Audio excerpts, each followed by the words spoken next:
वार्षिक उत्सव पालित हो जाइछि। कार्यक्रम मुख्य अतिथि भाव राज्य सरकार आईन पूर्त और अबकारी मंत्री पृथ्वीराज हरिचंदन सभा को संबोधित करथिले।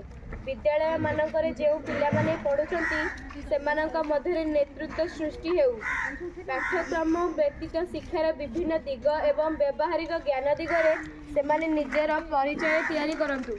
एही विद्यालयर छात्र छात्री माने श्रृंखलार सह शिक्षा ग्रहण करी समग्र अंचल तथा राज्य पाई गौरव आणंतु बोली मंत्री श्री हरिचंदन परामर्श देइथिले।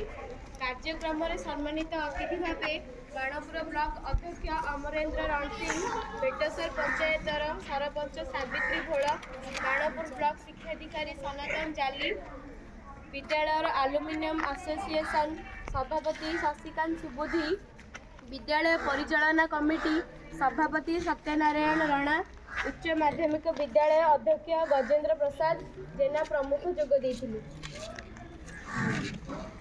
धन्यवाद।